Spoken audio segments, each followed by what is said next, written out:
Ever since the release of Infinity War, fans have been clamoring to find a way to explain how Loki survived his encounter with Thanos aboard the Statesman. Endgame speculation was ripe with different roles Loki could play after it was inevitably revealed that he faked his death again and conned the Mad Titan, as would have been normal with him. After Endgame wrapped without any sign of our favorite god of mischief, dejected fans still tried to find a way to justify his survival. Upon the release of Loki's own Disney Plus series, it seemed the god of mischief had finally, truly met his end at the hands of Thanos. But 5 episodes later, would this very show give the fans the justification that they've been searching for all this time? In episode 5 of Loki, classic Loki, played by Richard E. Grant, explains how he had a similar encounter with Thanos aboard the Statesman. He boasts that he was able to create an illusion so lifelike he was able to fool the Mad Titan, which many fans have theorized about. But in this scene, classic Loki also gives us the missing piece to the mystery that explains everything. Keen-eyed viewers may have noticed that aboard the Statesman, Loki attempts to stab Thanos with his left hand,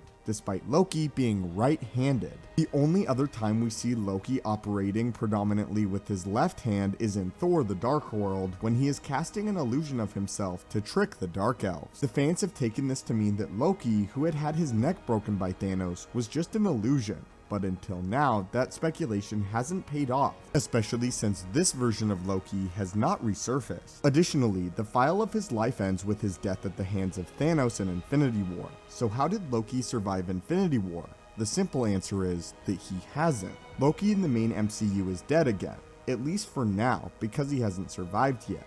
But he will. At the end of the series, the TVA will presumably be dethroned, releasing their grip on the timeline and allowing the deviant branches to grow. This will lead directly into Doctor Strange and the Multiverse of Madness. But for the time being, these timelines will not be policed, and Loki will have the opportunity to travel wherever and whenever he wants without any restriction. Classic Loki told him this story for a good reason. And armed with the knowledge of what is to come, Loki of the Disney Plus series has the prime opportunity to return to the Statesman during Thanos' incursion and ensure his survival. He could either swap places with his future self and enact the trick that classic Loki described, or quickly inform his future counterpart. This could explain how Loki can survive Infinity War without being present in Endgame, even though his life file ended with Infinity War. If the MCU decides to take this route, they may have a similar issue as they did regarding Steve Rogers, living out his life and deciding whether or not Loki survived all along, and this is why, or if, this was undone by the events of the series. If Loki was always alive, they could simply explain that he drifted away as an unassuming piece of debris and has lived out his portion of his life in isolation, much like a younger version of classic Loki. If they decide to allow Loki to change the past, he could save himself retroactively and send his future self home in peace just in time for Thor: Love and Thunder, even though current reports indicate that Loki will not be appearing in that movie. But anyway, my friends, what do you think of this theory?